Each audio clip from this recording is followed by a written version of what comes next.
Alô, alô, você! Estamos na parte 4 do curso de recurso em sentido estrito. Tudo que você queria saber sobre recurso em sentido estrito e não tinha coragem de perguntar. Vamos então para outros casos, né? Nós vimos os casos de recurso de ofício e agora nós vamos ver o recurso voluntário. Lembrando que nos casos do recurso de ofício, o juiz recorre de sua própria decisão, ocorrendo nulidade se não o fizer. Pelo menos esse era o que estava disposto no Código Penal. Hoje, a própria parte tem que recorrer, porque nós vimos na aula passada que esse recurso ele viola o princípio da não iniciativa do juiz. O requisito B, o item B, que é o recurso voluntário, sim, são os recursos que são interpostos pelas partes interessadas no processo. E aí, nós vamos ter os casos legais, né? Casos legais. Então, significa, professor, que todos aqueles casos de recurso de ofício, na verdade, hoje são recursos voluntários? Sim, porque as partes têm que recorrer, porque o juiz não pode recorrer da sua própria decisão.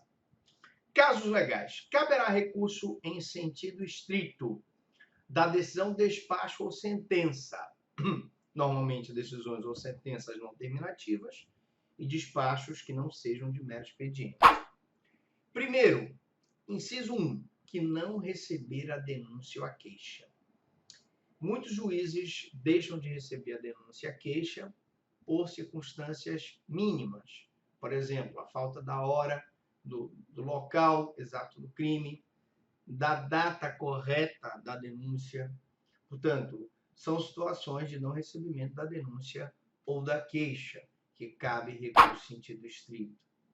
Que concluir pela incompetência do juiz. Imagine que você está entrando num juiz de violência doméstica para discutir uma questão que não é caso de violência doméstica. Normalmente as partes tentam questionar situações da família, partilha de bens, guarda de filhos no juízo de violência doméstica, o que não é o caso. O juiz, então, ele se dá por incompetente. Dessa decisão cabe recurso em sentido estrito.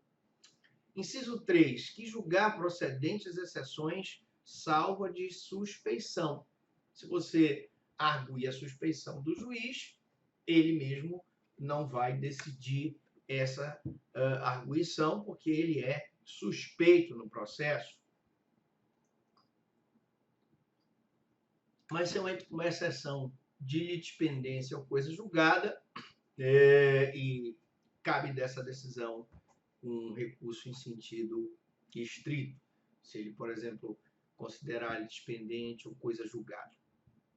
Também cabe das decisões que pronúncia ou impronúncia. Atenção, não cabe a gente falar aqui de classificação ou absolvição, no caso do júri ou legítima defesa, aí nós vamos entrar com apelação. Mas da pronúncia ou da impronúncia é o recurso em sentido estrito.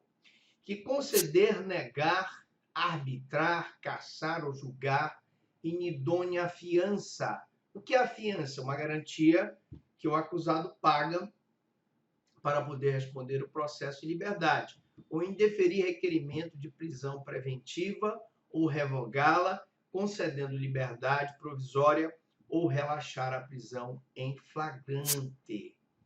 Na próxima aula, nós vamos falar sobre o caso dos casos legais, a questão da absolvição do réu nos casos do artigo 411. Alguma dúvida, alguma pergunta?